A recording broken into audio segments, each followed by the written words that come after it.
Olá, pessoal, sejam bem-vindos de volta ao canal e hoje mais uma vez vamos abrir a caixa de Pandora e hoje mais uma vez vamos falar sobre o crime da mala de Porto Alegre, mas desta vez o vídeo é um pouquinho diferente porque nós vamos falar sobre o perfil psicológico do Ricardo Jardim e também sobre o simbolismo do seu crime. Eu convidei para falar sobre esse assunto comigo o psicanalista Gustavo Negreiros, que vocês já conhecem, então fiquem conosco até o final da entrevista, eu espero muito que vocês gostem. Antes, não se esqueçam de curtir, se inscrever no meu canal, deixar um seus comentários, já vai falando o que você achou dessa entrevista super especial que eu gravei aqui para vocês. Também se inscrevam no canal do Gustavo Negreiros, eu vou deixar o link do canal dele aqui no box de informações e também no primeiro comentário fixado, para quem não conhece e quiser conhecer, vale muito a pena. Também não se esqueçam do nosso cupom de desconto no site da Growth, que é Pandora, que vai te garantir um descontão por lá na melhor marca de suplementos que tem hoje no mercado. Bom, então é isso. Fiquem conosco até o final da entrevista e bora pro caso de hoje.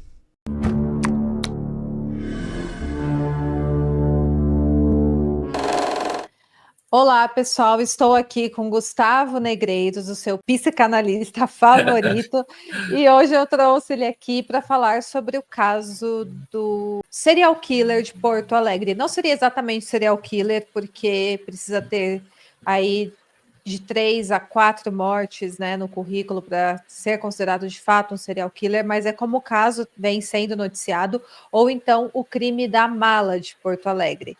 E como eu fiquei muito curiosa com este crime, eu convidei o Gustavo para fazer uma análise aqui do perfil desse homem, que é o Ricardo Jardim, o criminoso. O crime que ele cometeu foi extremamente emblemático, foi muito simbólico também, a forma como ele decidiu cometer esse crime e fazer o descarte do corpo. Então, eu trouxe o Gustavo exatamente para isso, para traçar o perfil desse criminoso, estabelecer aqui para a gente se ele é um psicopata, por que ele agiu dessa forma, enfim, trazer toda a bagagem aí que ele tem de anos e anos de estudo aí nessa área.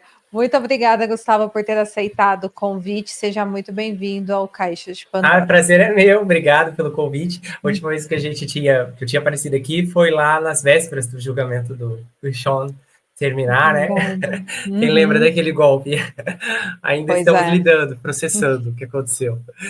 Nossa, foi uma maratona, né, que a gente viveu Foi, naquela época. meu Eu e o Deus, Gustavo se gente do céu. falava todos os dias, a gente se falava Uhum. todos os dias. Até eu dava para ela, ei, Giovana, já fez o roteiro? Dela, não, vou fazer agora. Daí ela, já fez o roteiro? Deu, não, vou fazer agora. A gente respirava as transcrições do julgamento. Foi isso mesmo. E aí a gente já estava preparando para a gente, até falei com ela, Giovana, vamos medir esforços para a gente fazer o de Idaho mais juntos, porque o pique era pesado demais, né, para seguir com a gente até menos de um mês de intervalo. E aí teve o cancelamento do julgamento, mas senão vocês iam ver uma colisão aqui na produção. Verdade, verdade. Foi cancelado o julgamento do caso de Idaho, né? Acabou sendo feito um acordo e com isso a gente não teve esse julgamento, mas foi bom para a gente conseguir respirar. Foi. Gustavo, passa para a gente as suas redes sociais, já para quem está acessando o vídeo, já se inscrever no seu canal também. Então, eu tenho o meu canal aqui no YouTube, que é Gustavo Negreiros Casos Criminais, psicanalista Gustavo Negreiros Casos Criminais. Se você colocar meu nome, já vai aparecer para você. Eu faço casos, alguns nacionais, vários casos americanos, é a maior parte do que eu tenho no canal. Eu sempre faço uma análise psicológica no fim. E eu também tenho o meu Instagram, que é o Gustavo N Psicanalista. Eu estou aproveitando, inclusive, divulgando meu novo livro de suspense por lá. Então, você vai conferir muitos teasers e materiais e uma reviravolta em breve que nem a Giovana ainda está sabendo do que virá. Mas Olha, é bem diferente, é bem diferente. Vem uma coisa antes do livro que vai ser lançada, assim. Então, acho que é inovador nesse meio. que legal, tô curiosa. Então sigam lá ele, já se inscrevam no canal, conteúdo muito rico. E agora vamos entrar nesse caso que aconteceu em Porto Alegre, né? Esse ano tem acontecido tantos casos macabros e Pois agora é. mais para o meio e final do ano aconteceu esse em Porto Alegre. Uhum. Bom, esse crime ele ocorreu em agosto, né? E dia 13 de agosto, mais ou menos, encontraram os primeiros membros do corpo da vítima, mas tudo veio à tona este mês, né, em setembro. porque foi encontrado um torso dentro de uma mala na rodoviária de Porto Alegre, um local extremamente movimentado, um local com câmeras, e logo veio à tona isso no noticiário, porque pela natureza desse crime e também pela forma de descarte do corpo, porque na minha visão, muito claramente esse criminoso queria que o seu crime fosse descoberto. Uhum. Senão, ele não deixaria um torso dentro da mala na rodoviária. Ele poderia ter descartado em um rio, no mar, enfim, ter descartado em diversos outros locais. Ele colocou numa mala e guardou no guarda-volumes ali da rodoviária. Uma hora seria encontrado. O Uhum. que você vê nesse perfil, nessa atitude do Ricardo Jardim? É muito perceptível a ausência de empatia, a frieza emocional, né? Esse cálculo meticuloso que ele elaborou através das execuções, o que, assim, necessariamente, você percebe que ele procurou uma forma, talvez uma tentativa de se destacar, porque hoje, como nós estamos em uma era que as pessoas são constantemente impulsionadas a se venderem, né? Então, você precisa vender o seu produto, você precisa vender o seu conteúdo, e existem meios para fazer isso, existem formas. E existem pessoas que estão cada vez mais cruzando linhas que, por exemplo, eu não ultrapassaria, Giovana não vai ultrapassar, mas o que acontece? Quando alguém faz algo que eu penso que eu não teria coragem de fazer, mas eu não porque eu não acredito nisso, é apenas porque eu não tenho coragem, tá? Então tem diferença dos valores e da coragem. Aí eu vejo alguém fazendo, sei lá, o ato, a pessoa, sei lá, tira a roupa em público e anda pela calçada e viraliza. Então, isso dá certo para essa pessoa. Outros indivíduos que, de repente, almejam essas mesmas conquistas, seguidores, status, fama, sucesso, de repente, entendem que cruzar essa linha pode ser algo a ser feito porque aquilo ali já foi um pouco normalizado. Então, existe essa impulsão para você conseguir se destacar. Naturalmente, hoje em dia, as pessoas elas recorrem, né? E cada vez você vê que hoje as redes sociais elas não são dominadas por pessoas mais jovens. Você vê pessoas de todas as idades, pessoas de diferentes meios promovendo vários tipos de vídeos. Vídeos educativos, vídeos legais, vídeos de entretenimento, vídeos mostrando a própria vida e vídeos com comportamentos bizarros. Então, muitas vezes, a busca por atenção ela necessariamente vai se concentrar naquilo que o sujeito entende como possibilidade dentro daquilo que ele almeja. Então, é difícil pensar que, de repente, esse homem ele faria algo pensando nas redes sociais. Então, ele sabia que ele deveria, que ele poderia contar com a possibilidade de ter uma mídia mais tradicional que estaria divulgando, narrando a sua história e que essa história seria transmitida de outras formas para que outras pessoas também tivessem esse impacto, né, de serem mergulhadas na barbaridade desse crime. E aí a gente encontra esse padrão ritualístico que acabou ampliando, eu acredito muito, essa necessidade de chamar atenção. Então a gente está falando de uma pessoa que olha para a circunstância e vê o que eu posso fazer aqui para me destacar? Considerando que a gente tem programas policiais no Brasil, Cidade Alerta, Balanço Geral, todos os dias cobrem diferentes crimes. E é muito comum você ver que, eu até conversei com a Juliana isso algumas semanas atrás, ela falou para mim, parece que os crimes aqui no Brasil são cada vez mais rápidos. O crime é um mega escândalo na terça-feira, na quarta-feira de manhã, ninguém lembra mais. Você fala, ué, mas cadê aquele caso? Não vai continuar repercutindo? Não vai. Está cada vez mais rápido. Então, eu acho que houve muita premeditação de uma forma e de um jeito que, de repente, ele poderia e conseguiria demonstrar uma versatilidade, uma indiferença e uma inovação para que ele conseguisse ultrapassar essa linha e chamar a atenção como ele gostaria que ela voltasse para si mesmo. Então, eu acredito muito que nós estamos diante de uma pessoa que não apenas quer a atenção, mas quer alguma coisa das pessoas. E aí, é claro, você sabe que tem muitas histórias de presos que recebem cartas, que recebem fãs, que as pessoas fazem vaquinha, documentários, filmes, isso é uma realidade já. Isso, inclusive, é um transtorno, né? A ibistrofilia são pessoas que sentem atração por indivíduos com antecedentes criminais, então elas, de alguma forma, não se chocam com a barbaridade do crime, mas elas veem honra, elas veem músculo, elas veem alguma coisa que as faz se sentir seguras e buscam esses sujeitos. E considerando que, hoje em dia, você tem um meio prisional no Brasil que ele já é percebido, né, porque ele realmente é um meio muito maleável, muito... qual seria a expressão adequada aqui? Muito passageiro, tá? Os benefícios, a gente ouve, assim, que tem algumas prisões no Brasil, sei lá, que o pessoal parece que faz churrasco todo dia. Então, não é uma vida tão ruim quando você analisa o quanto você pode ganhar, tá? Porque, mas vai perder a liberdade. Só que, assim, é uma liberdade muito subjetiva, considerando o histórico dele. Ele veio de uma condição em que ele já tinha tirado uma vida antes e ele estava solto. Então, por que ele não seria solto novamente? Por que ele ficaria tão pouco tempo na prisão? Então, existem todos esses meios que eles acabam viabilizando mentalmente, cognitivamente, e eles se transformam em indicadores, dizendo para o sujeito, olha, tá tudo certo para você, vá em frente, siga adiante, e a pessoa parte para esse ataque, infelizmente. Então você vê uma vaidade dele, de ele de repente almejar virar uma celebridade do true crime, né? Como hoje temos a Suzane, temos a Elise Matsunaga, que muitos até usam de referência, né? Eu vejo muitos comentários falando que a Elise ela teve os seus motivos, enfim. Você acha que ele infelizmente, A né? gente não dá Brasil. Olha, a Não mesma tá fácil. coisa o dos Estados Unidos, que tirou a vida do CEO, O Luigi o Mangione, Luigi né? Mangione, Mangione, muitas pessoas falando que ele tinha também os seus Ele tem motivos. fãs apaixonados ali. Assim, é Quer dizer, assustadora a quantidade de gente que apoia esse motivo, cara.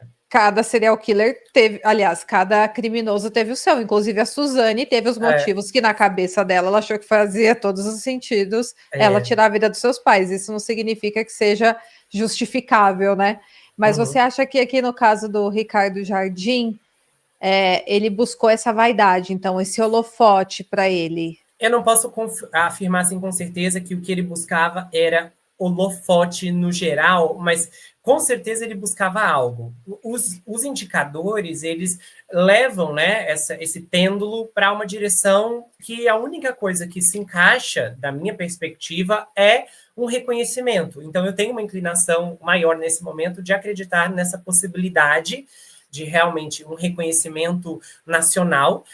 Talvez, assim, existem quando esses indivíduos, alguns cometem determinados crimes, é mais comum, né? A gente está familiarizado com isso nos Estados Unidos, no passado também, que hoje mudou muito, né? A quantidade de serial killers em séries ativos é muito menor, muito mais baixo, mas antigamente, década de 80, 90, eu não sei como as pessoas saíam na rua, porque tinha um por semana fazendo e acontecendo.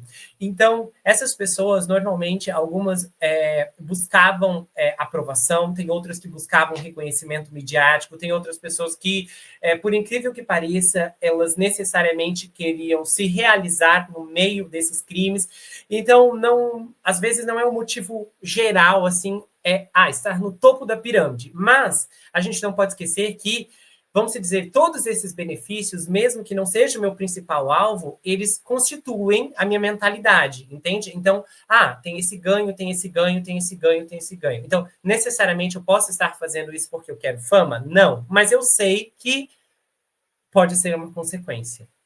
Então, isso Entendi. facilita, sabe? Quando alguém te estimula, vai estudar, porque se você estudar, se você fizer faculdade, quais, né, são as oportunidades de emprego que você vai ter? Você, sei lá, vai poder ter chance de morar fora, conseguir um emprego fora, de fazer isso, aquilo, de ser reconhecido pela sociedade. Então, tem tudo isso. Às vezes a pessoa, todo mundo que faz faculdade é porque quer morar fora.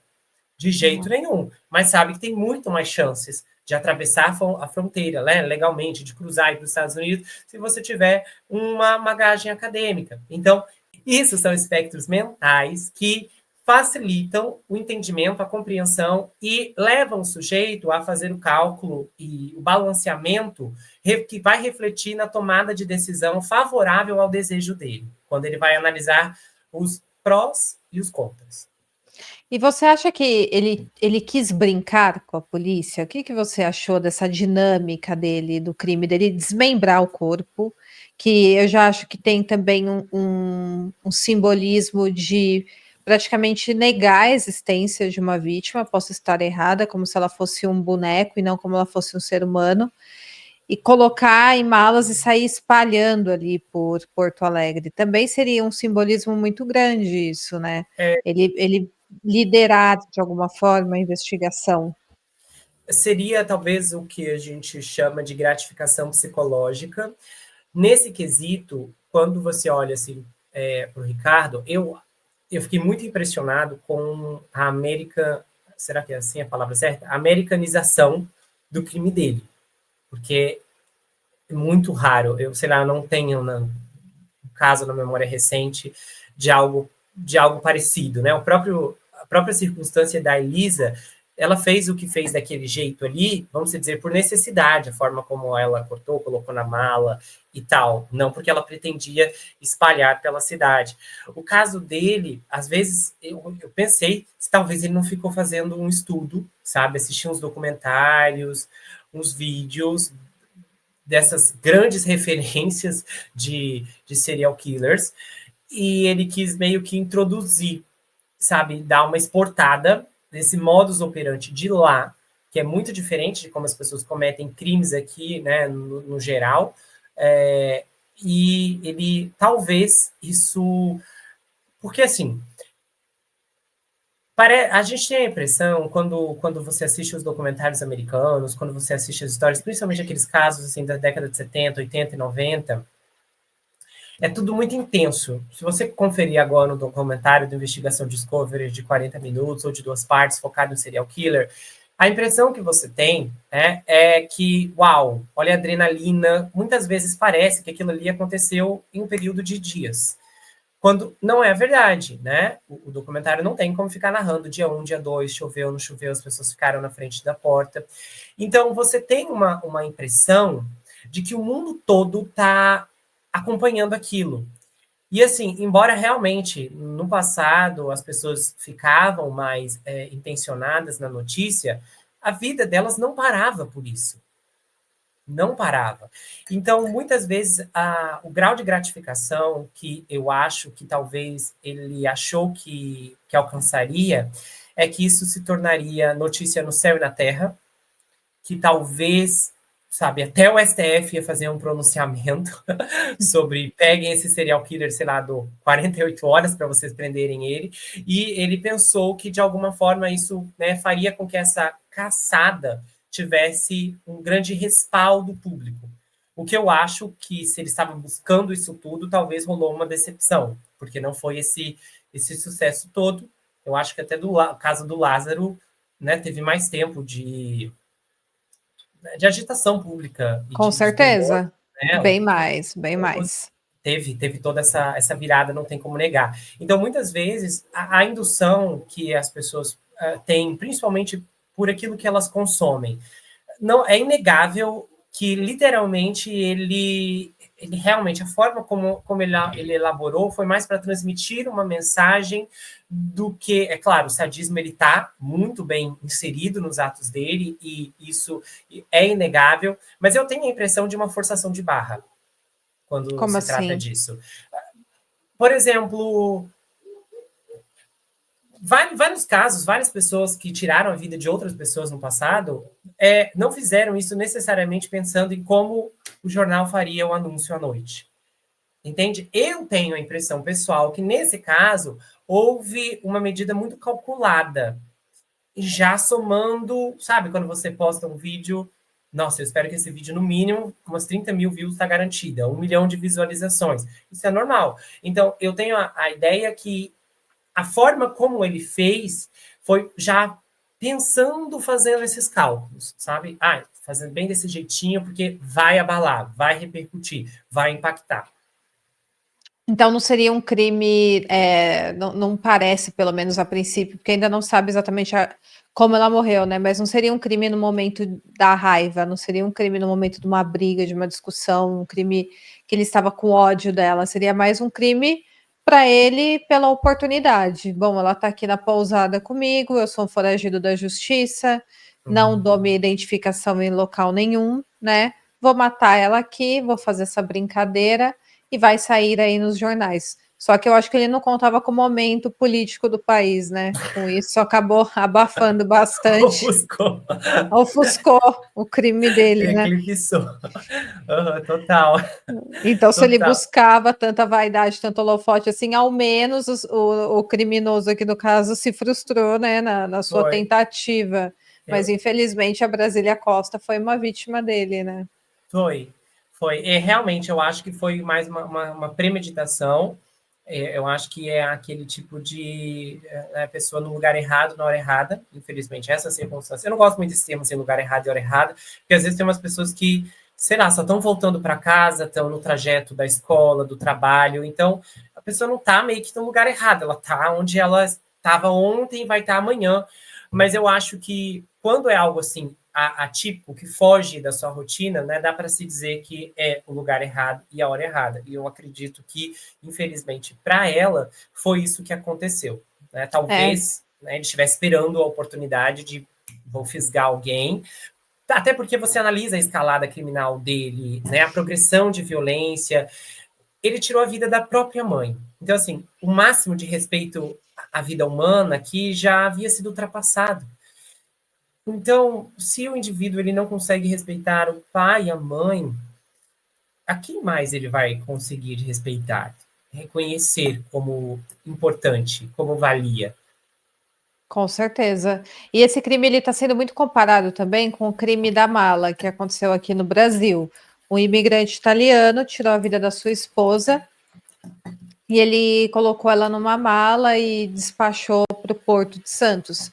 Mas o crime da mala, ele realmente quis ocultar o crime dele. Ele achou que a mala ficaria perdida em tantas outras que estavam chegando ali para embarcar no navio e ninguém ia descobrir. Só que a mala acabou meio que abrindo no momento de colocar dentro do navio, saiu sangue de dentro da mala, alguns relatos falam isso. Eu E suponho o aí, cheiro também deve ter chamado a atenção, né? Falaram então, isso? não me recordo se o cheiro também pode ter chamado a atenção, mas acredito que sim. O fato é que descobriram que tinha um corpo ali dentro, que era a esposa dele, enfim, ele foi acusado do crime, mas eu vejo essa diferença, né, de uma pessoa que está tentando ocultar o seu crime e a outra que está tentando falar, olha, tem um corpo aqui. Eu acho que ele se achou tão inteligente em estar diante de uma câmera disfarçado com um RG falsificado, ele realmente achou que ele estaria à frente da investigação, que não iria descobrir quem ele é. Só que a polícia conseguiu descobrir. E você tem elementos suficientes, acredito que não, né? Mas assim, para a gente conversar aqui de forma descontraída, seria traços de psicopatia, porque um homem que tirou a vida da própria mãe, concretou ela dentro do armário, ficou fingindo ser ela por mensagem, depois fez o mesmo com a sua namorada. E, inclusive, ele também tinha um perfil falso nas redes sociais com fotos de jovens atletas para atrair outras mulheres. Então, parece que realmente ele estava buscando ali pela sua próxima vítima, Tinha né? planejamento. Tinha esse aparentemente, né? Tinha esse planejamento. Então, você vê esses traços de psicopatia nesse homem, até pela forma com que ele lidou com os policiais, falado que ele é muito educado, um homem cordial, que conversa bem, gosta de falar sobre a própria vida. Sem emoção. Né? Realmente, não, os traços aqui, eles são muito fortes, né? Não, a gente nunca pode afirmar, principalmente assim, o diagnóstico aqui no Brasil, ele é um pouco complicado, você tem algumas desvantagens, mas com certeza, assim, parece ser muito próximo ao comportamento psicopático. E aí, porque o que acontece? Essas pessoas, no geral, todo mundo é sujeito a um viés que chama viés de falsa consensualidade. Então, nesse viés, eu acredito plenamente, vamos supor, se eu tenho meus valores, tenho minhas crenças, eu tenho minhas ideias. E muitas vezes eu acredito que as pessoas compartilham delas também, né? Muitas vezes mais pessoas do que talvez realmente esbarre na realidade. Então, quando o indivíduo ele está cometendo certos crimes, ele não consegue ver determinados pontos cegos por causa desse viés, que ele é um viés humano muito comum. Como, por exemplo, esse italiano da mala, na cabeça dele era o plano perfeito, né? Ninguém vai reconhecer, ninguém vai achar e etc. Porque ele tinha toda uma construção mental que realmente desconsiderou o quanto uma mala perdida poderia ser aberta, inclusive aqui no Brasil, né? Ele faltou conhecer a cultura, porque aqui até às vezes não posso falar isso, talvez seja processado, mas tem lugares que não é seguro de envio, que abre, tem câmeras, né? Vários flagras que registram isso. Só que nesse viés, eu acho que as outras pessoas vão pensar igual a mim. Entendi. Entendeu? Então, assim, não vai chamar a atenção de ninguém. Por que não vai chamar a atenção de ninguém? Porque não chama a minha. Então, eu faço essa medição com base nos meus vieses, nos meus estímulos cognitivos, e isso acaba processando a forma como eu vou tomar uma decisão e elevando essas escolhas para algo que vai ser ridículo depois quando for descoberto. Mas que na minha cabeça, nossa, parecia ser o plano perfeito.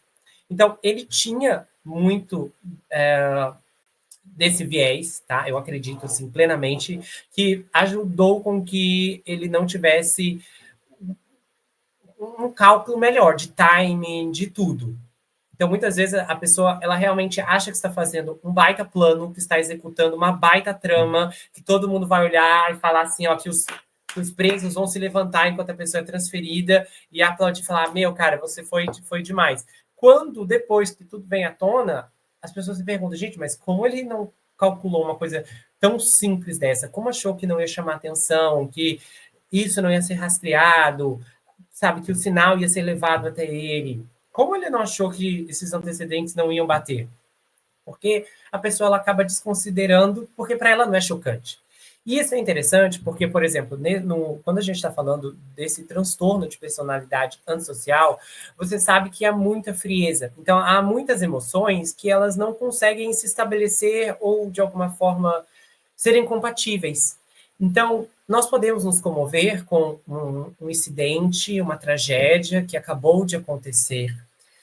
E muitas vezes, essas pessoas, dependendo do grau em que elas estão tão enrijecidas, elas vão olhar para essa comoção e elas genuinamente não vão compreender o porquê. Nossa, por que essas lágrimas? Por que essa tristeza? Por que essa angústia? Então, muitas vezes, quando essas pessoas vão executar esses crimes, elas não conseguem considerar esses fatores, Porque elas não sabe? sentem. Porque elas não sentem. Entendeu? E aí isso acaba sendo, inclusive, os estudos, existem pesquisas atualizadas que mostram, pelo menos uma que eu conferi o ano passado, que os psicopatas, os serial killers, não são tão inteligentes quanto era postulado nas décadas anteriores. Que são pessoas com as, sabe, o QI lá em cima. Os estudos estão mostrando que não, que são pessoas comuns, são pessoas normais, entende? E Mas eles quando se acham inteligentes, eles se né? acham inteligentes, exatamente, se acham superiores, porque às vezes elas têm essa compreensão, né, do tipo... Vamos supor, vou dar um exemplo aqui. Você vê uma situação que alguém que, sei lá, tá namorando com alguém, tá namorando com um cara que não valoriza a moça, que não tá nem aí para ela, aí ele termina com ela, e ela fica, tipo, super chorando, arrasada, e não sei o quê. Aí você olha e fala, meu Deus, acorda para a vida, ele não te valorizava, fez um bem para você. Então a gente consegue ter essa consciência que nesse momento é superior a essa moça, porque ela está presa nos vieses delas, nas distorções cognitivas, e ela está enxergando tudo por uma ótica. E você precisa ter uma empatia cognitiva para conseguir se conectar e entender a tristeza dela com relação a esse término. Mas você sabe, dentro do seu intelecto, que esse término foi o melhor para a pessoa. E esse é um cálculo que eu faço, né, baseado nas evidências que eu tenho, que é o quê? Maus tratos, ele não estava nem para ela, não ligava para ela, traía ela e etc. Então, muitas vezes, a ausência dessas emoções faz com que essas pessoas tenham essa errônea impressão que estão acima das demais, quando vão fazer essas demais avaliações. Tipo, olha lá, ela tá chorando pela mãe que acabou de falecer de pneumonia, e eu tô aqui bem na minha vida, no meu spa. Entendeu? Eu não faria isso. Isso vai criando esse egocentrismo. Entendi. Agora, na visão da psicanálise, né, se é que tem esse estudo, um psicopata, ele teria a mente caótica ou então um criminoso, né, não necessariamente um psicopata. O Ricardo Jardim, vamos usar ele de exemplo, seria uma mente caótica ou seria uma mente extremamente e perturbadoramente organizada, fora do normal? Olha Ou só. seria uma mistura de tudo, enfim. Bom, quando a gente fala especificamente,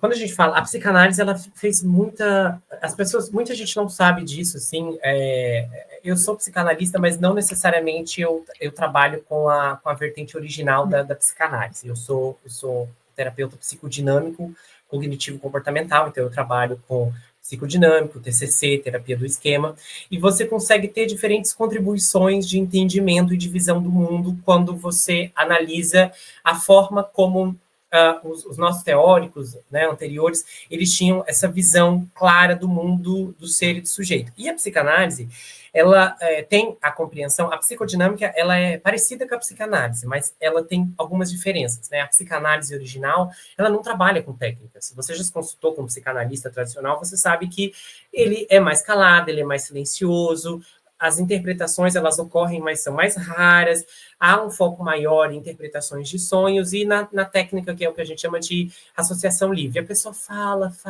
e as respostas vão vir daí. Você tem uma escuta flutuante, você ouve sem interrupções, sem, sabe, se anexar por um lado, etc. Na psicodinâmica, a gente trabalha um pouco diferente. A gente ouve, mas a gente pergunta, a gente já vem com questões mais diretivas. Olha, hoje nós precisamos falar disso. Na TCC, inclusive, você trabalha com planejamento de sessão, com compreensão, do tipo assim, olha, na sessão seguinte nós vamos conversar sobre tal coisa. E você tem procedimentos, né? Esses procedimentos, eles vão desde estratégias vivenciais, comportamentais, cognitivas, somáticos, emocionais e uma ampla gama de estratégias que vão trabalhar para funcionamento e para melhoria do paciente. E quando você pega uma pessoa como o Ricardo, você precisa destrinchar em componentes. O que acontece? Quando você olha os componentes, você pode ver uma pessoa que ele possivelmente tem uma desorganização profunda dos vínculos primários que foram rompidos em algum momento da vida dele.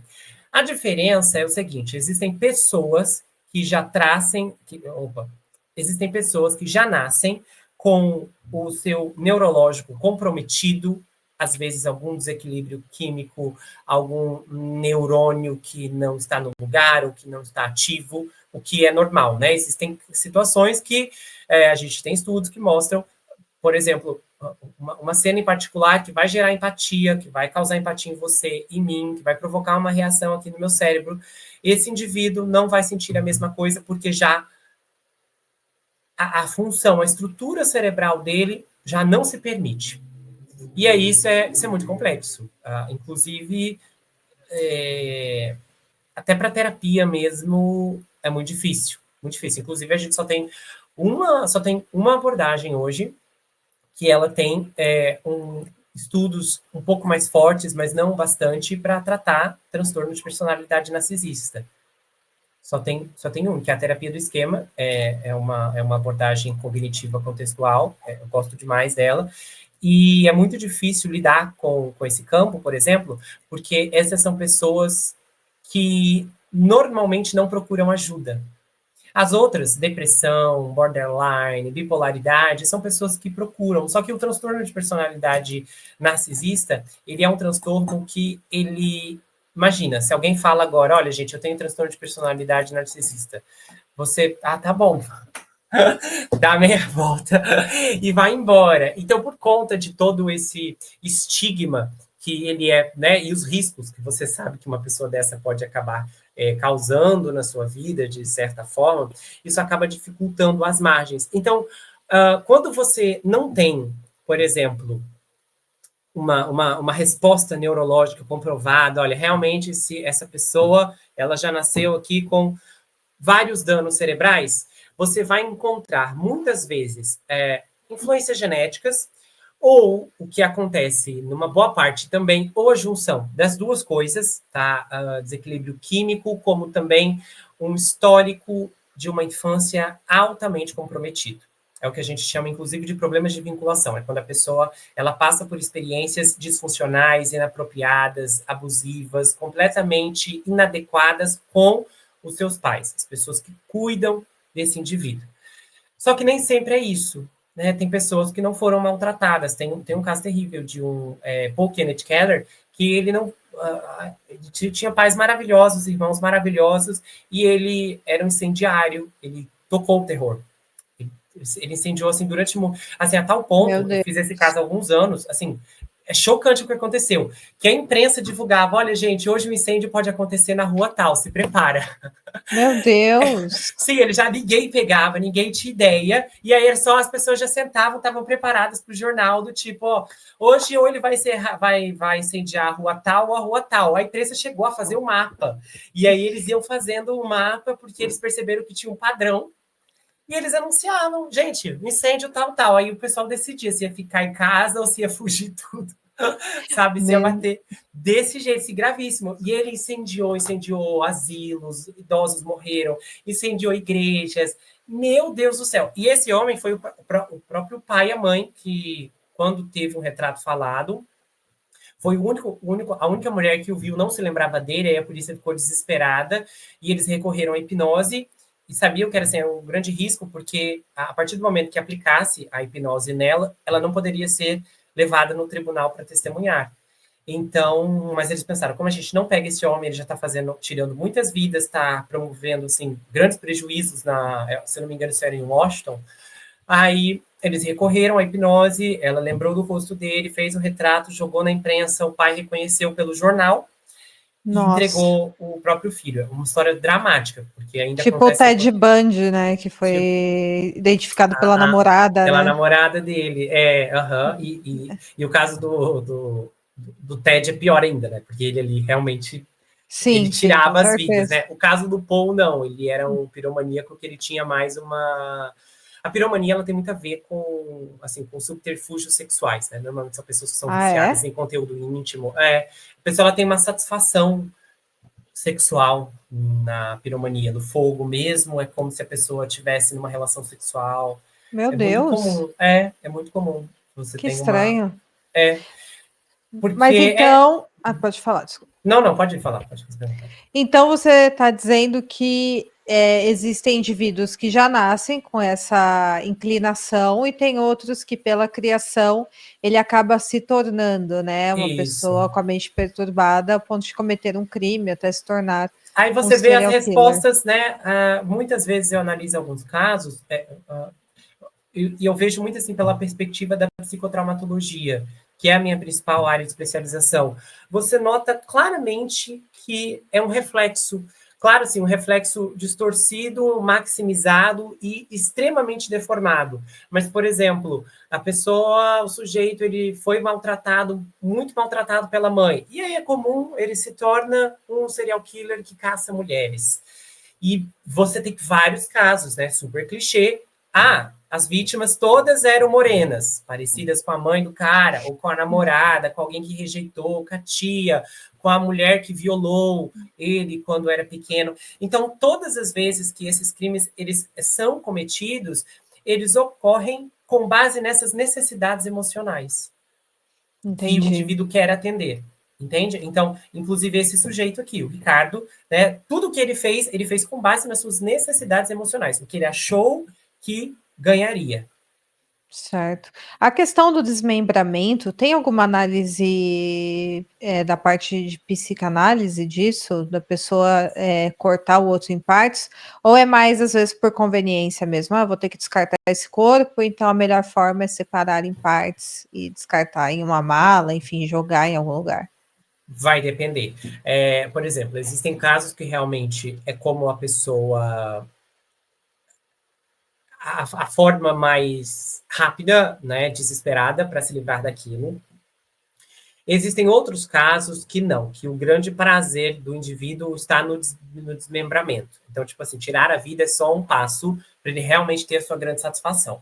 E aí a gente vai para casos de satisfação sexual também, no desmembramento, sabe? Cada vez que a pessoa corta ali, ela está sentindo algo, ela está tendo uma resposta, ou ela está tendo, se às vezes não for sexual, é emocional, é um disparo, sabe? Uma alta carga de adrenalina, todo o sistema nervoso da pessoa é impulsionado por essas movimentações internas, porque existem casos que o serial killer ele não tem estômago para o desmembramento. As pessoas às vezes confundem isso, mas assim, nem todo serial killer é necessariamente uma pessoa violenta. Nem todo mundo gosta de sangue para lá e para cá, de ter que lutar com determinadas vítimas. A gente tem, né, o caso mesmo do Charles Cullen, que ele tirava a vida das pessoas, ele estima-se que ele até tirou a vida de 400 pessoas. E ele nem tocava nos pacientes dele. Ele O simplesmente anjo da morte. envenenava, né? Ele inclusive tinha um... eu sempre esqueço o nome, mas ele usava um medicamento, gente, que era... Não era insulina? Não era insulina, era hibro não sei o quê.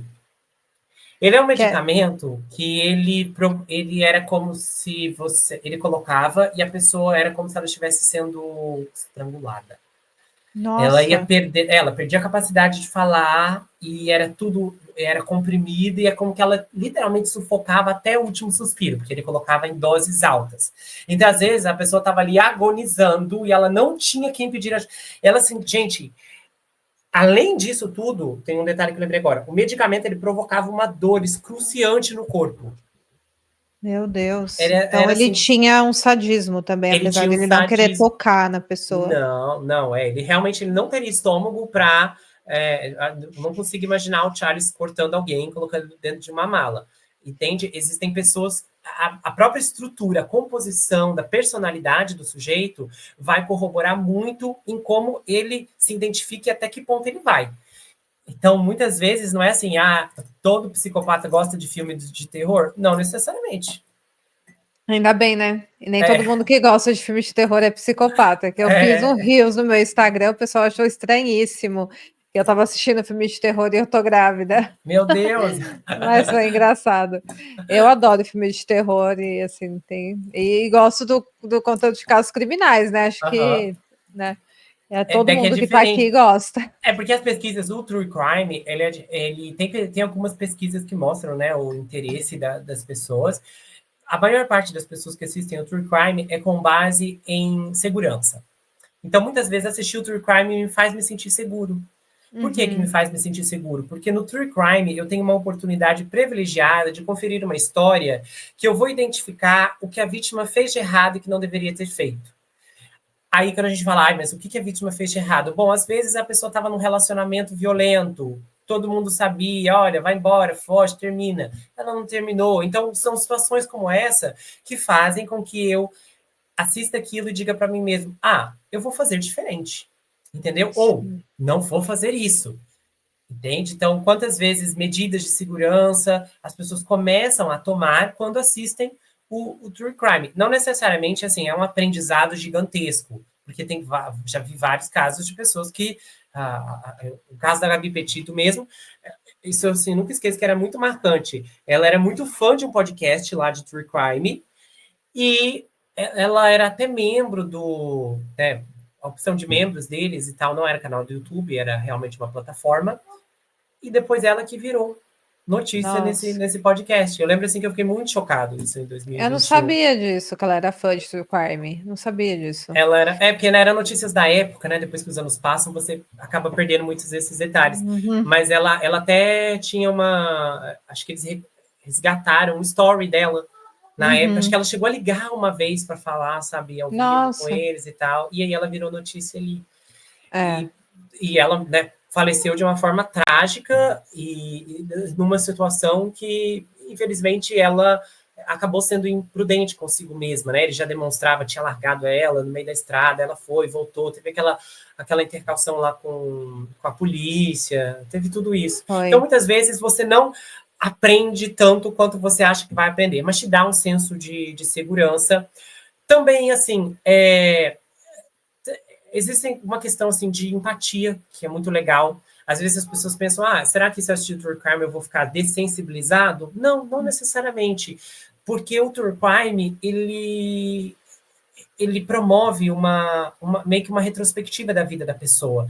A gente procura muito, eu sei, Giovana, alguns casos recentes é mais difícil, a gente, né, meu Deus, eu e a Giovana já cansamos de reclamar isso, quando você vai acabou de acontecer um crime, às vezes não tem nada sobre a vida da pessoa, a única coisa que você sabe é a idade, casada e nem nada. E às vezes, assim, é muito comum, só de você ler alguém falar, olha, essa pessoa era extremamente prestativa, isso já causa algo diferente em você, você já sente. Quanto mais informações sobre a vítima, quanto mais detalhes vão humanizar essa pessoa, quanto mais informações nós tivermos a esse respeito, mais nós vamos simpatizar com as vítimas, e isso ajuda muito, assim, é um exercício cognitivo e emocional muito interessante. Então, o True Crime, exceto para quem busca, assim, satisfação, a pessoa quer ouvir mesmo, foi esquartejado, jogou no ácido, tem umas pessoas que gostam disso, mas a maior parte não. Então, a maior parte é porque realmente busca questões de segurança. E muitas Com vezes, certeza. né, a gente sabe, o maior público, acredito que é o teu público também, são mulheres, Sim. e são mulheres que buscam mais segurança, até por conta da vulnerabilidade biológica mesmo, que vai entrar muito em contraponto quando você vê Sim. esses riscos. E eu também adoro biografia, né? E aí o True Crime tem a biografia ou do serial killer, ou do criminoso, ou então da vítima. Eu gosto muito de biografia, de saber os detalhes. Então, se o filme for biográfico, por exemplo, eu assisto, mesmo o tema nem me interessando tanto, por exemplo, da vida de uma pessoa, mas se for biografia, eu assisto. Eu gosto de histórias reais. Então, isso é outra coisa que me atrai no True Crime. Eu amo assistir documentários de True Crime, vídeos de True Crime. E agora, voltando sobre esses indivíduos, eu percebo, né, e é muito falado isso da máscara social, né, que eles usam. Por exemplo, o Cullen, o enfermeiro da morte, o anjo da morte, o enfermeiro que matava as pessoas, pelo menos na série que tem sobre a vida dele, ele é muito filme, próximo. O filme. Ele é muito próximo de uma outra enfermeira, e assim, ela nunca imagina que ele vai Anne, eu fazer acho que é o algo nome assim. dela. Isso, a mesma coisa o Ricardo Jardim, ele tinha a máscara social dele, ele andava pelo bairro, as pessoas o conheciam de vista, e as pessoas nunca imaginam que aquela pessoa é capaz Na de fazer verdade, alguma coisa. o Charles, ele tinha...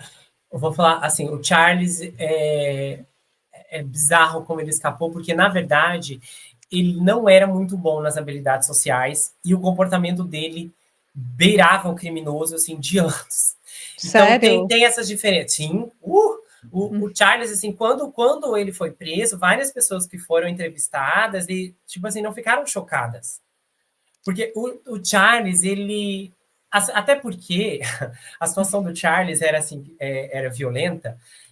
Tem um caso, não apareceu no filme, mas eu li o livro que eu fiz a minissérie para o canal na época.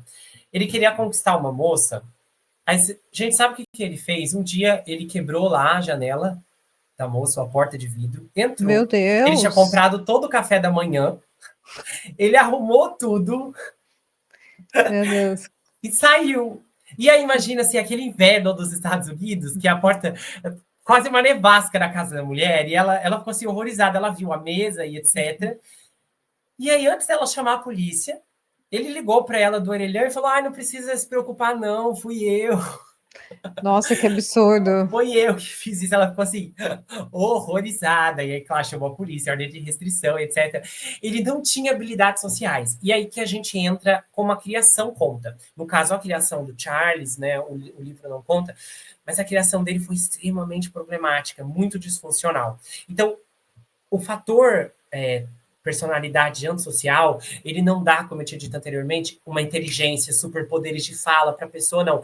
Isso tudo vai ter uma composição da genética, da educação que a pessoa teve. Então, muitas vezes, ela foi alocada numa escola, uma universidade muito boa, ela teve professores que enriqueceram, providenciaram esse letramento, ela teve, sei lá, uma mãe super comunicativa, um pai que era muito sociável, então eu vou aprendendo, exercendo essas habilidades, como acontece com todo mundo. O quanto você é habilidoso, ou você sofre com limitações, tem a ver com o quanto você aprendeu ou desaprendeu durante o seu desenvolvimento. É o que a gente chama, inclusive, de trauma de desenvolvimento.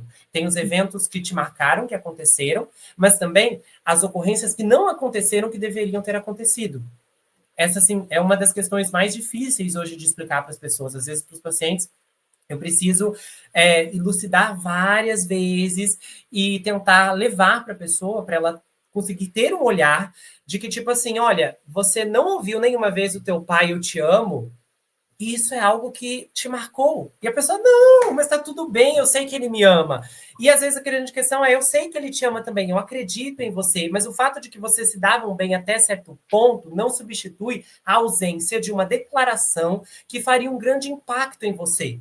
E muitas vezes hoje as pessoas, elas acabam, porque o trauma ele sempre te leva para dois extremos. Ou você é hiper evitativo, ou você é hiper compensador. Então, ou eu vou ser aquela pessoa que não vou falar eu te amo com facilidade, eu não vou falar para ninguém, ou eu vou ser aquela pessoa que falo para todo mundo. Acabei de conhecer a Giovana aqui na entrevista. Giovana, eu te amo.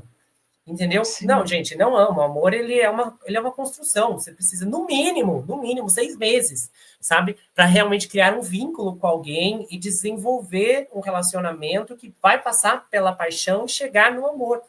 Que é quando, assim, eu me preocupo com a pessoa, eu quero ver se ela está bem, eu realmente quero ajudá-la se ela precisar. O amor, ele precisa ter todos esses componentes. Se a pessoa que você diz que ama, ela cair agora e você dá as costas e vai embora, então você não a ama de verdade, né? Hoje o amor é uma palavra muito banalizada. E ela é uma consequência do quanto as pessoas realmente não têm essa compreensão. Então, se o indivíduo ele teve um lar que proporcionou desde habilidades cognitivas a habilidades sociais, ele vai conseguir ter um desempenho melhor na sociedade. Seja na hora de viver a sua vida, mesmo com essa indiferença, ou também a gente vai ver esse reflexo em como ele vai cometer o crime. Então esses padrões que às vezes é muito falado não são muito tão bem estabelecidos, né? Cada indivíduo com a sua com a sua história. personalidade, com a sua história, Isso. vai construindo tudo isso, né? Vai. Um histórico Entendi. pessoal que vai influenciar. Já ouviu falar daquele caso do Danny Rowling? Acho que não. Ele é o que inspirou o filme Pânico, da franquia Pânico. Ele conseguiu causar um vexame muito grande, porque ele foi tirando a vida de alguns alunos em plena abertura de verão das universidades, e tocou o terror mesmo, assim, ao ponto de que eu nunca esqueço, assim, isso é uma das coisas que mais me marcaram. Quando ele entrou para tirar a vida de uma das vítimas, ele invadiu lá o aposento dela, ela olhou para ele e falou assim, é você, não é? E ele disse, sou eu. Meu Porque já Deus. estava na TV. E ele teve uma coisa na história dele que ele não começou tirando a vida das pessoas. Ele teve um pai, assim, violento. Se vocês pegarem a biografia dele, vocês lerem, assim, o que aconteceu na infância dele é brutal. Assim, você fica com dó e com raiva dele ao mesmo tempo. Porque, assim, o que eu lembro que eu disse isso na época do vídeo. Ele é um monstro, mas isso não muda que ele foi vitimizado na infância. E isso também não quer dizer que ele não deveria ter sido sentenciado, ele recebeu pena capital, eu apoio totalmente, ele foi punido. Mas a gente consegue diferenciar que que a parte dele menor foi vítima de um pai violento, de uma mãe que ficou refém dessa circunstância, e ele começou violando mulheres. Primeiro ele vigiava mulheres, aí foi progredindo. Aí ele violava mulheres, e teve um dia, você olha, Giovana, ele entrou na casa para estuprar uma mulher. Aí a vítima começou a chorar tão incontrolavelmente que ele ficou desesperado com o choro dela. E ele falou, não, tá bom, eu não vou fazer isso com você. Fica tranquila. Aí sentou ela, acalmou ela. E aí eles começaram a conversar. E aí Meu depois Deus. eles se envolveram consensualmente naquela noite. Gente, meu Deus. Para você ver como o ser humano é complexo, entendeu? Ela ficou com ele, e aí tomaram o café da manhã juntos e ele foi embora. Mas ele teria ficado surpreso pela reação dela de chorar e de vê-la naquela situação vulnerável, foi isso? Eu Ou acho ele que se talvez. viu ali de alguma forma, ele na Não, eu infância? acho que as vítimas anteriores dele tinham sido silenciosas. Ela foi a primeira pessoa Hum, muito escandalosa. entendi. Então, claro que assim, se isso se repetisse em outros momentos, não significa que ele deixaria de violar a pessoa. Mas é que, na primeira vez, muitas vezes o choque ele acaba te inibindo. E aí, logicamente, você fica dessensibilizado. No caso dele, né, ao ponto que essa outra vítima, né, só disse, é você. E ele falou, e foi atrás, né? Tanto isso causou um impacto, assim, um dano que as pessoas, os estudantes começaram a fugir em massa da cidade. A prefeitura falou, gente, se você ficar, tranca tudo. Se você não for, entra no carro e nem olha para trás. Que tiveram vários estudantes, na época era tipo uma estatística, porque era Gainesville, uma cidade universitária, nunca mais voltaram. De tão Meu aterrorizante Deus. que foi. Tipo, ele tirou a vida 2 por noite. Ele entrava e aí causou esse escândalo. Todo mundo, meu Deus, o serial killer e tal. Então, foi muito marcante. Isso em Agora, quando? 1995, eu acho. 95? Nossa, esse caso eu vou pesquisar mais sobre ele, até para trazer no canal, bem Eu tenho um interessante. roteiro, depois posso te enviar. Sim, muito bom. Agora, quanto a essa outra questão, que eu percebo que você tem uma visão diferente de algumas pessoas que eu já ouvi no YouTube, né, em entrevistas, Uhum, enfim. Do serial killer gostar de ter os seus troféus das suas vítimas. Por exemplo, o Ricardo Jardim, não que ele tenha guardado de troféu o crânio da vítima, mas até agora ele escondeu tão bem escondido que não foi encontrado. uhum, Até o momento, pelo menos que eu estou gravando essa entrevista com você. uhum. E aí foi falado isso. Esse crânio seria um troféu que ele guardou para o momento final ali da obra dele. Ou não tem também esse padrão do serial killer gostar de ter troféus ou guardar na Não, sua tem. casa? Tem sim, Tem, tem tem sim. de fato, Tem, né? tem, tem de fato. Tem muita gente que gosta de guardar, né? E aí eles variam, você vai ter alternações em como isso ocorre. Alguns realmente mantêm resíduos da vítima, seja acessórios, outros colagens de jornais, mais comum. No caso dele, é, pode ser assim, ter algumas pessoas, por exemplo, escondem um corpo ou partes de um corpo, é, e aí acaba sendo simbólico, porque necessariamente, sei lá, o corpo não está escondido debaixo da casa do sujeito, tá? Numa floresta que ninguém nunca vai encontrar. Então, isso acaba sendo um troféu para ele no sentido de controle. Ele ainda, alguns, inclusive presos, nunca contaram onde enterraram suas respectivas vítimas. E por que isso ocorre? Porque, sabe, todo mundo ainda está sofrendo e eu estou no poder, eu estou no comando. Então, isso acaba sendo um tipo de armazenamento simbólico que ele é mais emocional, porque é uma informação que apenas uma pessoa no universo detém, que sou eu, e as demais não, e outros que precisam de outros elementos para se satisfazerem. E eles pegam, né, às vezes,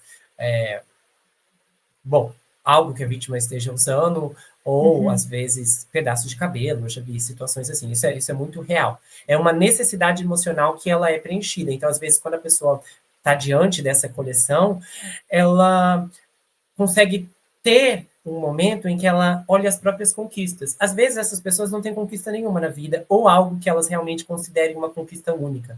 Então, esses resquícios, esses traços, de fato, é a única prova de que esse indivíduo teve o melhor momento da vida dele, que foi quando tirou a vida dessas pessoas. Meu Deus. Né? Como E você guarda esse. uma foto, né, do seu casamento, os vídeos, Uhum. né, o momento, você olha todo dia? Não. Não, Né? Duvido, mas ninguém olha todo dia, às vezes, não. vestido de casamento, as pessoas guardam e nunca mais usam. Uhum. Mas por que guardam? Porque é um grande momento, né? É um antes e depois da tua vida.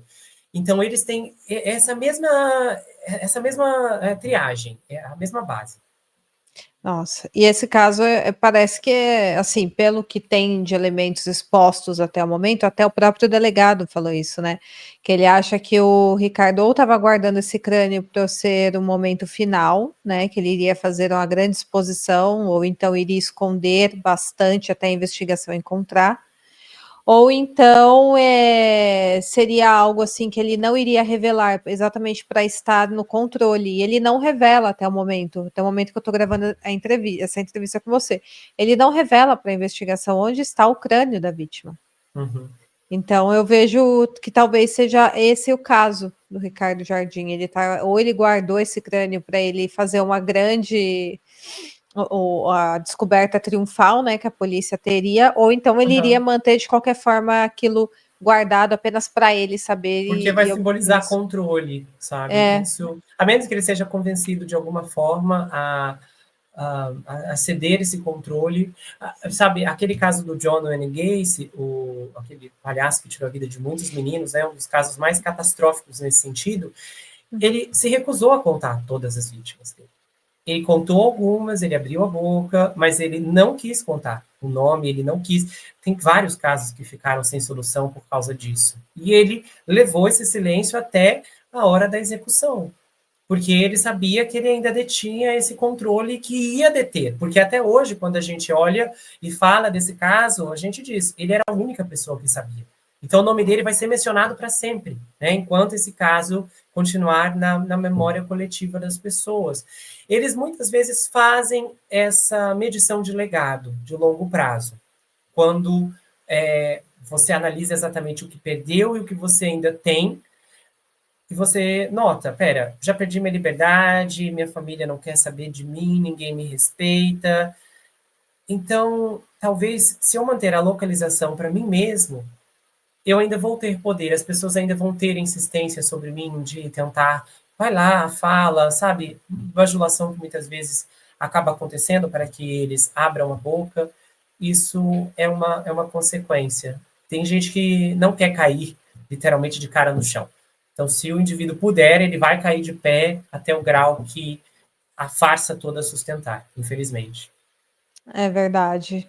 Ao menos agora ele está preso. Qual era a intenção dele com esconder o crânio da vítima? Ele não vai conseguir, se for realmente o grande espetáculo que ele queria fazer, né? O grande espetáculo que eu falo é tipo do torso, né? Que ele colocou numa mala na rodoviária. Enfim, ele não conseguiu porque ele foi preso antes, graças a Deus e graças ao trabalho da polícia, né? O plano deu muito errado. Oi? O plano deu muito errado. Deu errado nesse caso. Nossa, completamente para o criminoso. E muito triste para a vítima, né? Porque aí teve a vida tirada, infelizmente, por uma pessoa que ela confiava Para plenamente. alguém que só queria se satisfazer, né? Exato. É bárbaro. A gente ouve tanta história de pessoas hoje tirando a vida por motivos que já são fúteis, mas uma coisa dessa ainda é. Às vezes, eu não sei o que é pior, sabe? Se é. Eu sempre penso assim na família, como ela vai contar, né, a história, porque a forma como alguém tem pessoas que falecem de câncer e a família consegue, sabe, transcender aquele luto e seguir adiante. E tem famílias que o indivíduo ele morre porque tiraram a vida dele e aquilo se torna uma luta por justiça que muitas vezes falha não por conta das vítimas, dos familiares, mas por conta, né, da própria legislação, muitas vezes a falta de evidências, de provas, isso acaba consumindo as pessoas. Eu não lembro agora, mas teve um caso aqui nacional que acho que o pai, a mãe do menino, foi um por um foi falecendo, lutando por justiça, de tanta tristeza. Se eu não me engano, o sujeito lá até não ficou preso por muito tempo. É um caso famoso, que eu não me recordo o nome, mas eu conheci alguns anos atrás. E eu lembro que no vídeo que eu assisti, aí o cara tava falando, e o pai faleceu, depois a mãe faleceu, depois a outra tia faleceu, os avós Meu faleceram. Eu falei, Deus. gente, sobrou ninguém aqui nessa família. Todo E mundo de ninguém tristeza. viu a justiça ser feita, né? Isso é Ninguém tão viu a justiça ser triste. feita. Uhum. As pessoas ficam nessa pendência, né? Às vezes o luto, ele é o luto ele é muito específico, ele é muito difícil, mas ele sempre tem uma porta de entrada. Agora, o que realmente conflita nessas circunstâncias é a falta de fechamento. Então, Sim, principalmente alguns anos atrás, eu li um estudo sobre como os desaparecidos impactavam os familiares. E era uma série de critérios, de possibilidades. Então, por exemplo, a pessoa ela não tinha permissão para desistir da busca ou da espera, porque senão ela pensava, não, mas e se o fulano chegar aqui? sempre tinha algo que de alguma forma ficava ativo. Realmente Sim. é muito difícil. Como é que você vai alguém que simplesmente sumiu? É Então, igual o às vezes, caso da Priscila Belfort, né? quem que É é um essa? A irmã do Vitor Belfort, do lutador, ela desapareceu no Rio de Janeiro, nunca foi encontrada, não Não tem sabia, meu Deus. pistas, né? Tem uma série sobre isso, esse caso é bem conhecido também. Ela desapareceu, Não. ela foi trabalhar em um dia e ela sumiu na hora do almoço, ela saiu para almoçar e nunca mais voltou. E a mãe dela não dá nem para descrever, né, a situação que ela tá hoje, que ela viveu nesse luto, né, não é luto, né? Ela não teve a possibilidade de um luto e até hoje eles continuam com a esperança, com a expectativa de que ela esteja viva, né? Isso Nossa. abalou completamente a família inteira, o próprio Vitor Belfort. Tem um documentário bem legal, eu não me recordo em qual plataforma que é Onde Está Priscila, não sei se é na Prime Video, na Netflix, enfim, documentário muito bom, vale a pena assistir para quem Ah, não não viu. conhecia. Olha É só. um caso extremamente triste, porque ela sumiu, é aquele negócio que parece que a pessoa some num passe de mágica e nunca Meu mais Deus. ninguém encontra, não sabe onde foi. Ainda mais em uma época que não tinham tantas câmeras, não tinham câmeras de segurança nas ruas, as que tem não funcionavam em comércio. Sabe quando tudo dá Não. errado? É Aham. assim, é muito triste esse caso. Nossa, que circunstância. E E aqui, é o nossa. desaparecimento, né? Casos de desaparecimento, para mim, são os mais cruéis, assim, dentre os tantos que a gente aborda, né? Claro que o assassinato é horrível, né? O homicídio é horrível, mas o desaparecimento, a A família ausência de conclusão, ele é é muito torturante. Aham. muito para a família, é um terror. Teve também o documentário da Netflix, onde está Amy Bradley, que ela sumiu num cruzeiro. Ah, sim. Aham. Esse caso é Ninguém famoso. sabe se ela caiu do cruzeiro, se ela sofreu Traficada. tráfico humano. Uhum. Nossa, é também uma ausência de respostas, uma loucura, assim, de uma vida que foi interrompida de alguma forma, né? Ela estando viva ou não, a vida dela social foi interrompida. Bom, acho que é isso, Gustavo. Eu Pois adorei é. nossa entrevista. Ah, pois é. Eu gostei muito de estar aqui. É sempre uma honra estar compartilhando com você e eu espero que as pessoas assim consigam, né, ter uma compreensão que muitas vezes todo o cuidado com aquilo que parece suspeito ou mal explicado assim, precisa ser levado em consideração, porque às vezes passar por cima de alguns sinais pode acabar custando a sua vida. Com certeza, verdade. Essa é a maior dica que o True Crime deixa aí pra gente, né? Não ignore os sinais, não Não ignore. ignore, Não ignore os exatamente. sinais. Porque todo mundo tem sinal, assim, a menos seja uma bala perdida, que aí você não tem sinal, ela só está andando. Mas, no geral, a maior parte das pessoas, né, desses crimes, uma parte dos crimes ocorrem por né, pessoas que conhecem os seus perpetuadores, acabaram passando por cima de algum outro sinal, porque a gente tem esse viés, né, da falsa consensualidade. Eu acho que eu sou uma pessoa do bem, ok, aí eu acho que todo mundo é também, e eu não faço uma mensuração adequada dos riscos que estou correndo quando eu vejo que tem, sabe, algumas coisas nebulosas no meio do caminho. Então, isso é importante a considerar. Com certeza, uma ótima dica. Muito obrigada, Gustavo. Você é sempre bem-vindo aqui no canal. Fala novamente suas redes para quem chegou até o final da entrevista. Pode me seguir lá no Instagram, Gustavo N Psicanalista, ou no canal Gustavo Negreiros Casos Criminais. Eu lanço vídeo 4, 5 vezes por semana e tem muito material, inclusive episódios que a Giovana participa. Se você não conferiu os do julgamento, a gente sofreu uma reviravolta ali no Verdade. meio, com uma reviravolta lá, que é uma informação que a Giovana descobriu, tá gravado e tudo, é super legal. Dê uma passadinha lá. Excelente, muito obrigada. Bom, pessoal, obrigada por quem chegou até aqui. Espero muito que vocês tenham gostado e até o próximo caso. Tchau. Tchau, tchau.